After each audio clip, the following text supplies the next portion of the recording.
சிக்கிக்கிச்சு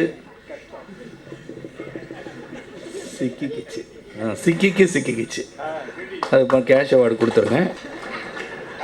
இந்த இனிய விழாவிற்கு வருகை தந்து இந்த மேடையை அலங்கரித்து கொண்டு இந்த திரைப்படம் வெற்றி பெற வேண்டும் என்று வாழ்த்திய அனைத்து நல் உள்ளங்களுக்கும் என்னுடைய வணக்கத்தை தெரிவித்துக் கொள்கின்றேன்.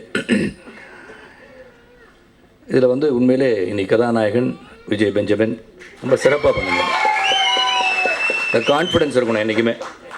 போல்டாக பேசும்போது ரசிகர்கள் கரெக்டாக அவங்களுடைய நண்பர்கள் நிற்கிறாங்களே, அவங்க தான் அவங்களுடைய மெயின் ஸ்டேட்.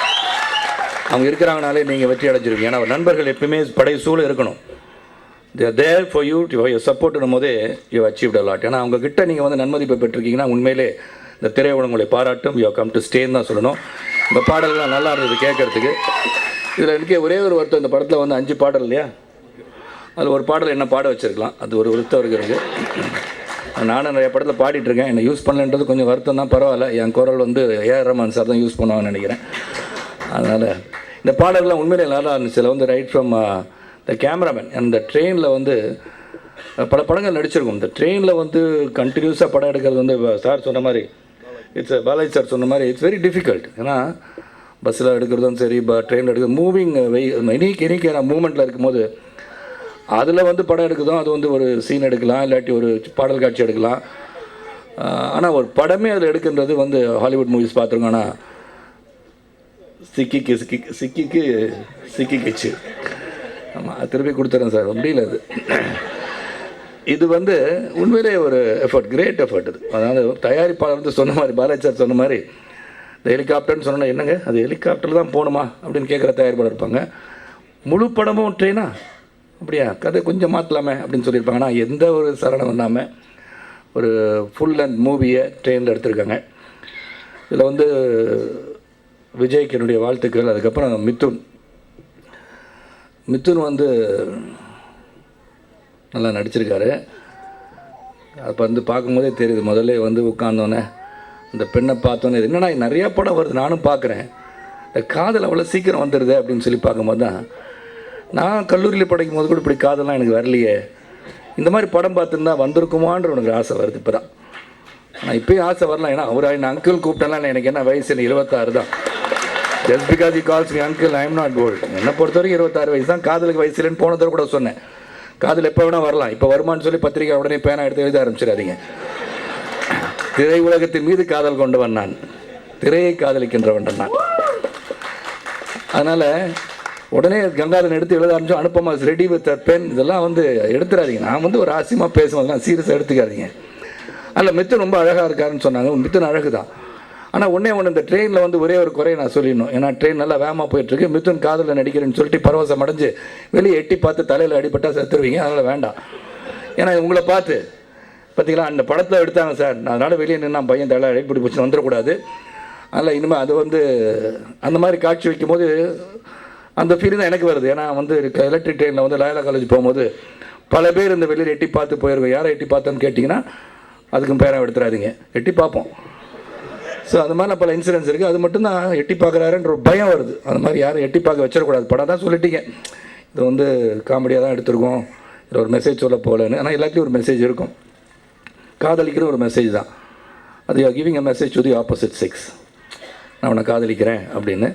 அதில் ஹீரோயின் நல்லா தமிழ் பேசுனாங்கன்னு சொன்னேன். முதல்ல சொன்னோன்னே நல்லா தமிழ் பேசுகிறேன்னு கொஞ்சம் ஷாக்கில் உட்காந்துருந்தேன் நான். ஓ, ஹீரோயின்ஸ்லாம் தமிழ் பேசுகிறாங்களா அப்படின்னு. உடனே வந்தோடனே தமிழ் பேசினாங்க. அது உண்மையிலே ஆச்சரியக்குறியோடு பார்த்தேன். ஆனால் நல்லா தமிழ் பேசினாங்க. மலையாள நடிகை, ஆனால் நான் தமிழ் பேசுகிறேன்னு சொன்னாங்க. ரொம்ப சந்தோஷம். இதையும் பத்திரிகையில் எடுத்து உடனே எழுதிடாதீங்க, சரத்குமார் தமிழ் தெரியாத நடிகைகள் தமிழ்நாட்டில் அதிகமாக இருக்காங்கன்னு சொல்லி எழுதிட போகிறீங்க. இதை ஒரு ஆச்சரியமாக தான் சொல்கிறேன். Take it very lightly please. ஆனால் எழுதுறவங்க எழுதிட்டு தான் இருப்பாங்க, ஆனால் எழுதுங்க பரவாயில்ல. பட் இருந்தாலும் தமிழ் கற்றுக்க ஆர்வத்தை தூண்டுறேன்ற மாதிரி இருக்கும். அது என்ன மணி கரெக்ட். ஏன்னா உங்களை தான் உன்னிப்பாக கவனிக்கிறேன் நான். அதுக்கப்புறம் இங்கே ஆதவன், என்னுடைய பெரிய தீவிர ரசிகனாக நானும் என் மனைவி இருப்பது ஆதவனோட ரசிகர்கள் நாங்கள் 2 பேரும். அதில் life is full of pressures. காலையிலேருந்து சாயந்தரம் வரைக்கும் அனைத்து பிரச்சனைகள், எவ்வளோ பிரச்சனைகள், எவ்வளோ நாட்டாம படத்தில் நடித்தேன். ஒரே நாட்டாம பிரச்சனை தான் எனக்கு. இந்த பிரச்சனை, அந்த பிரச்சனை, காதல் பிரச்சனை, டைவர்ஸ் பிரச்சனை, இந்த பிரச்சனை எல்லாத்துக்கும் சரத் சாட்டை போனால் ஒரு சொல்யூஷன் கிடைக்குன்னு வந்துடுறாங்க. ஒரு 10 நாள் அந்த வேலை தான் பார்த்துட்ருக்கேன். ஆனால் இந்த இரவு நேரத்தில் போய் உட்காரும் போது கொஞ்சம் நடிங்க பாஸ் அப்படின்னா நான் அதை பார்த்து அவர் சொல்கிற டைலாக் நம்மளுக்கே வராது போல இருக்கு. என்ன சொன்னார் என் பையன் கேட்பான், யாருக்கா தெரிறவங்க நேரம் பார்க்கலாம் இருறா, அது அவங்களுக்கே சொல்ல வர நம்ம எதுக்கு சொல்லி இந்த விபரீத விளையாட்டில் விளையாண்டுட்டு இருக்கணும், நல்லா இருக்குது, காமெடியாக இருக்குது, சிரிச்சிட்டு இருக்குன்னு சொல்லுவோம். உண்மையிலே என்னை விட ராதிகா வந்து பெரிய ஃபேன், ஆதவனோட பெரிய ஃபேன், அது வந்து ஒத்துக்கணும். ஆனால் Radhika is a great artist, உண்மையிலே ஒரு பெரிய நடிகை, ஒரு ப்ரொஃபஷனலி பார்த்தீங்கன்னா she one of the best actors in the entire film இண்டஸ்ட்ரின்னு சொல்லலாம். I am proud of her for a great acting talents. அவங்க வந்து ஆதவனை ரசிக்கிறாங்கன்னா a critical person acclaiming somebody's talent அப்படின்னு சொல்லும் போது ஆதவனை பார்த்து சிறப்பாக நடிக்கிறான்னு சொன்னாலே அது பெரிய விஷயம். ஆதவன் வந்து பெரிய ஃப்யூச்சர் இருக்குது. இந்த முதல் படத்துவங்களும் பெரிய ரசிகர்கள் பட்டாலுமே அவங்கள தொடர்ந்து வரும். ஏன்னா என்னென்னா நிறைய காம்படிஷன் வருது இப்போது. இந்த வந்து எல்லாருமே இன்றைக்கி இருக்கிறவங்க நாளைக்கு வந்து பின்னாடி இன்னொருத்தர் வந்துட்டுருக்காங்க. ஸோ அதுதான் இப்போ ஹெல்த்தி காம்படிஷன் இந்த industry, which is very very welcome. இங்கே சொன்னாங்க நீங்களாம் வந்தால் தான் இளைஞர்கள் வருவாங்க அப்படின்னு சொல்லி டெலிகனேஷன் சார் வந்து வரவேற்புரையில் சொன்னாங்க. இது வந்து போட்டிகள் அதிகமாகும் போது தான் டேலண்ட் வந்து வெளிப்படும். போட்டிகள் இல்லாமல் வாழ்க்கை கிடையாது. அதே மாதிரி தோல்விகள் இல்லாமல் வாழ்க்கை கிடையாது. ஒரு தோல்வி வரும், தோல்விக்கு அப்புறம் சக்ஸஸ் வரும். தோல்வி வந்து ஒரு failure is an experience that we gain in our பாத்.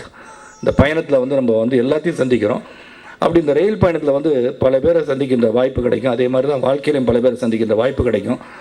இன்றைக்கி வந்து இந்த டீம் டைரக்டர் வந்து ராஜேஷ், கேமராமேன் ஒரு ராஜேஷ், அப்புறம் எல்லாருமே இந்த கேமராமேன் வந்து இந்த படத்தில் பெரிய ப்ளஸ்ஸாக இருந்திருக்காருன்னு நான் நினைக்கிறேன். நான் பார்த்த காட்சிகளில், ஏன்னா ட்ரெயினில் வந்து படம் எடுக்கும்போது எந்த ஒரு ஃப்ரேம் அவங்க எடுத்துருக்கலாம், டேக் 2 இருந்திருக்கலாம், டேக் 3 இருந்திருக்கலாம், what ever it was, presentation was very very excellent, நல்லாயிருக்கு. எல்லாமே ஜென்ரலாக பார்த்து இந்த படம் வந்து சிக்கிக்கிச்சுங்க கரெக்ட், சிக்கிக்கிச்சு. பையன் பேர் சிதம்பரமா? பார்த்தீங்களா, அதான் சிதம்பரம் ரகசியமாக வச்சுருக்காங்க இதையா. அதில் அது வந்து உண்மையிலே ஹைலி டேலண்டட் டீம் இஸ் பிஹைண்டுன்றது தெரியுது. அதில் வந்து ஒன்று தான் திருப்பி ஒரு கருத்து இருக்குது. இந்த ட்ரெயின்லேயே ட்ராவல் ஆனீங்களே, எப்போ வெளியே வந்து டிஆர் சாங் எடுத்தீங்க? அதான் எனக்கு ஆர்வம். நான் படத்தை பார்த்து தெரிஞ்சுக்க நீங்கள் சொல்கிறீங்கன்னு எனக்கு புரியுது. எங்கேயோ ட்ரெயின் ஏறுறதுக்கு முன்னாடியே இறங்கினதுக்கு அப்புறமா நடுவில் இறங்குனீங்களா என்னன்னு தெரியல, ஆனால் இறங்கி எடுத்துட்டீங்க. ஆனால் அது வந்து ட்ரெயினில் எடுக்கலாம்னா ட்ரெயினில் எடுத்தீங்க, அதையும் ஏறுறதுக்கு முன்னாடி எடுத்துட்டீங்க. Very good. அப்புறம் இதில் வந்து எல்லாருமே ரொம்ப சிறப்பாக இருந்துச்சு. ஒரே ஒரு இது என்னென்னா, மிதுன் வந்து ரொம்ப நல்லா வழிஞ்சிருக்காரு. இதில் அது சொன்னார், எனக்கு காதலிக்கவே தெரியாது அப்படின்றாரு. அவங்க அப்பா இங்கே உட்காந்துருக்கனால பயந்து சொல்லியிருக்காரு. அவர் யார் யாரை காதலிச்சிட்ருக்காருன்னு நமக்கு தெரியல. நான் என்ன சொல்கிறேன், யார் யாரை காதலிக்கிறேன்னா, ஒன்று வந்து டைரக்டரை காதலிக்கலாம், தயாரிப்பாளரை காதலிக்கலாம், அந்த திரைப்படத்தை காதலிக்கலாம், அந்த திரைக்கதையை காதலிக்கலாம், அப்படின்னு பல பேரை காதலித்துதான் சிறந்த ஒரு நடிகராக வருவார் என்ற நம்பிக்கை எனக்கு இருக்குது. அதனால் இங்கே பேசிய எழில் வந்து அடுத்த படம் பண்ணேன்னு சொன்னாங்க, ரொம்ப சந்தோஷம். Ezhil is wonderful director, so is Balaji. இவங்கெல்லாம் வந்து இவ்வளோ யங்ஸ்டர்ஸ் நம்ம வந்து சப்போர்ட் பண்ணணும். ஒருத்தர் வந்துட்டாருன்னு சொன்னால் அந்த healthy competition will always make people succeed. இப்போ ஐ வுட் சே, நான் விஜயகாந்த் சார், சத்யராஜ் சார், பிரபு, கார்த்திக் இப்படிலாம் ஒரு டீமாக இருக்கும் போதெல்லாம் இந்த யூனிட்டி வந்து ரொம்ப ஹையாக இருந்துச்சு. அப்போலாம் பெருமையோடு சொல்லலாம். விஜயகாந்த் சார்கிட்ட வந்து போய் ஒருத்தர் கதை சொல்லி, இந்த கதை வந்து நீங்கள் சரத் சார் நல்லா இருக்குமேன்னு சொல்லி அவருக்கு ஃபோன் பண்ணி சொன்ன காலங்கள் உண்டு, நான் சொன்ன காலங்கள் உண்டு. அப்படி ஒரு காலங்கள் மறுபடியும் வரணும்னு நான் நினைக்கிறேன். ஆனால் இப்போ வந்து எல்லாரும் தன்னுடைய அந்த இயக்குனர் என் கூடயே இருக்கணும் அப்படின்னு நினைக்கிறது கூட it's not a good sign. It should be unity. எல்லாருக்கும் இந்த படம் இந்த கதை கேட்கும்போது நம்ம நண்பருக்கு இந்த கதை நல்லா இருக்குமே நினைக்கிறது வந்து இட்ஸ் ஹெல்த்தி சைன். இந்த இண்டஸ்ட்ரி வந்து கேரி ஆன் அப்படின்னு சொன்னால் ஒருத்தருக்கு ஒருத்தர் விட்டு கொடுத்து ஒவ்வொருத்தருக்கும் வந்து போட்டிகள் இருக்கணும். போட்டிகள் should be when performing the movie. அந்த கேரக்டர் பெர்ஃபார்மரில் போட்டி இருக்கணும், மாதிரி எதுலேயுமே போட்டி இருக்கக்கூடாது. நம்மலாம் வந்து பிரதர்ஸ் அண்ட் சிஸ்டர்ஸாக இருந்து இல்லை சிறப்பாக இந்த கலை உலகம் இங்கே வந்து டெலிகனேஷ் சார் சொன்ன மாதிரி இந்த கலை உலகம் வந்து it will never die. Entertainment இண்டஸ்ட்ரிக்கு நெவர் டை. ஏன்னா என்டர்டெயின்மெண்ட் ஆஃப் சம் ஃபார்ம் இருந்துக்கிட்டே இருக்கும். அது சினிமான்றது என்றைக்குமே மறையாது. அப்புறம் இந்த படத்தை வந்து தியேட்டரில் போய் பார்க்கணும். உண்மையிலே தியேட்டரில் போய் தான் படம் பார்க்கணும். அந்த தியேட்டரில் பார்த்துட்டு இருக்கும்போது அந்த செல்ஃபோனை வந்து எடுத்துகிட்டு போய் அந்த செல்ஃபோனில் உடனே வந்து ஒரு மெசேஜ் அனுப்பிச்சு, மச்சான் எங்கடா இருக்க, வெளியே இருக்கே, அந்த படத்துக்குள்ளே வந்துடாதுன்னு சொல்கிற கருத்தை நீங்கள் பதிக்காதீங்க. அவங்கவுங்க போய் படத்தை பார்த்து அந்த கருத்தை அவங்க தெரிய வைக்கட்டும். அதான் என்னுடைய கருத்து. ஏன்னா வெளியே பார்க்கும்போது உடனே ஒரு எஸ்எம்எஸ் அனுப்பிச்சு, மச்சான் எங்கடா இருக்க, 10 ரூபா செலவழிச்சிடாத, 100 ரூபா செலவழிச்சிடாத, உள்ளே வந்துடாதுன்னு சொல்லி அவன் மனசை கெடுக்கூடாது. Everybody has got different ideas and views about a film or anything in life. இப்போ நான் வந்து ஒரு பர்டிகுலர் மேட்ரு, இப்போ கெஜ்ரிவாலை பற்றி சரத்குமார் கேட்டால் நான் ஒரு கருத்து சொல்லுவேன். அந்த கருத்து மற்றவங்களுக்கு ஒத்து போகணுன்னு அவசியமே கிடையாது. ஸோ என் கருத்து நானாக தான் சொல்லிக்க முடியும். அதனால் படத்தை போய் பாருங்கள், படத்தை என்ஜாய் பண்ணுங்கள். திருட்டுபிசிடி.comல போய் பார்க்காதீங்க. அங்கே டவுன்லோட் பண்ணி பார்க்காதீங்க.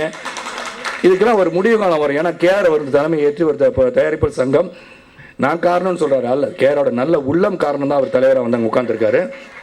ஏன்னா அவருடைய எனக்கு கேஆருக்கு மேலே பெரிய கோவம் வந்துச்சு. அப்படி தான் என் நட்பு வளர்ந்துச்சு. அவர் சொல்லலை, அதை மட்டும் மறைச்சிட்டார். சின்ன பூவை மெல்ல பேசுன்னு ஒரு படம் எடுத்தார் அவர். அதில் வந்து என்னை வந்து ஒரு கேரக்டர் பண்ண சொல்லியிருந்தாங்க. அப்போ எஸ்கே அப்படின்னா ஆமாம் ராபர்ட் ராஜ்சேகர் படம். பட் ப்ரொடியூசர் வந்து எஸ்கே அவர் வந்து படம். அதில் வந்து பிரபு சார் பண்ணார் படம். அந்த பிரபு சார் பண்ணுற கேரக்டர் எனக்கு கொடுத்துருந்தாங்க. உடனே கேஆர் சார் தான் அந்த படத்துக்கு முழுமையாக வந்து பேக்ரவுண்டு. ஒரு நாள் போனேன், ஃபஸ்ட்டு டே ஷூட்டிங் போய் அங்கே உட்காந்தா சார் நீங்கள் இல்லை இந்த படத்துலன்னு சொன்னாங்க. ஏன் அப்படின்னு கேட்டேன். இல்லை கேஆர் சார் வந்து இதில் வந்து எல்லாருமே புதுமுகமாக இருக்காங்க, ஒருத்தர் தெரிஞ்ச முகமாக இருக்குன்னு பிரபுவை போட்டார். ஆனால் அப்புறம் தான் every meeting is got some other meeting. அப்படி இருந்தும் நான் போய் அவர்கிட்ட உட்காந்து படம் பண்ணணும்னு சொல்லும் போது he supported me so well. Consider நடத்த வந்து வெளியே கொண்டுறதுக்கு முதல் காரணம் வந்து கேஆர் சார் தான். அதனால் இதெல்லாம் வந்து லைஃப்பில் எல்லாம் சந்திக்கும் போது எதுலேயுமே நம்ம சீரியஸாக எடுத்துக்கார். சொன்னார் இல்லையா, திருடனையும் காப்பாற்றுவார், திருட்டு பொருளையும் வாங்கி கொடுப்பாருன்னு. அதுதான் லைஃபுங்க. எல்லோரும் நல்லா இருக்கணும், அந்த எண்ணம் இருந்தாலே இந்த கலை உலகம் என்றும் சிறப்பாக இருக்குன்னு சொல்லி சிக்கிக்கிச்சு. இது உண்மையிலே வந்து மக்கள் மனத்தில் சிக்கிக்கும், போய் அப்படியே ஒட்டிக்கும். நிச்சயமாக நல்ல ஒரு சிறந்த படமாக இந்த படத்தில் வந்து இந்த பாடலை இன்றைக்கி உள்ள விழா பெஞ்சமினுடைய பாடல்கள் நல்லாக இவருக்கு காதுகளும் சேர்ந்து ஒழிக்கட்டும். அதே போல் இதை பாடியவர்கள் அனைத்திற்கும் வாழ்த்துக்கள். என்னுடைய ஃப்ரெண்டு ரொம்ப 35 இயர்ஸ்க்கு அப்புறம் meeting my friend Vaithi over here. அந்த வைத்தியோட நட்பை வந்து பெரிய நட்பு எனக்கு. அவர் வந்து 35 வருஷத்துக்கு அப்புறம் பார்க்கும்போது சொன்னார், சரத் இன்னும் அதே மாதிரி ஸ்கூலில் பார்த்த மாதிரி இருக்கேன்னு. என் வயசு 25, உங்களுக்குலாம் வயசு ஆகிட்டே இருக்கும், எனக்கு வயசு ஆகாது. ஆனால் அப்படி தான் இருக்கும். அதனால் அதுக்கு நான் ஒன்றும் பண்ண முடியாது. அது வந்து இறைவனின் செயல். நான் 25 வயசாக மெயின்டைன் பண்ணுன்றது. ஆனால் always you stay young, think healthy, you always be young and very good heart. அதே மாதிரி இந்த படம் வெற்றி அடையணும், 100வது நாள் விழாவுக்கு வரணும். ஏன்னா நீ 100வது நாள் பார்க்குறது ரொம்ப கஷ்டமாக இருக்குது. அந்த 100வது நாள் வரத்துக்கான முயற்சி அனைத்து இயற்கணும், எடுக்கணும். அது மறுபடியும் we should see those days when we say 100 days. நான் நிச்சயமாக 100 days ஓடும் அளவிற்கு. அப்புறம் கேஆர் நல்ல புள்ளி வர எடுத்து வச்சாங்க. படத்தை ரிலீஸ் பண்ணுறது வந்து தியேட்டரில் வந்து எப்போ போகணும், ஏன்னா நிறைய படங்கள் வருது, பேக் டு பேக் பிக்சர்ஸ் வருது. உங்களுக்கு சார் இந்த படத்தை ஒன்று 1 வீக் தரலாமான்னு கேட்பாங்க. இல்லை சார் அந்த வாரம் வந்து இந்த 2 படம் வருது, நீங்கள் அதுக்கப்புறம் ரிலீஸ் பண்ணலாமா பாருங்கள் அப்படின்னு சொல்லுவாங்க. நான் என்னுடைய தயாரிப்பாளருக்கு தைரியமாக படம் எடுத்துட்டீங்க, நல்ல படம் எடுத்துட்டீங்க. when you decide to release the movie, the audience will see your film. All the best to you. Thank you.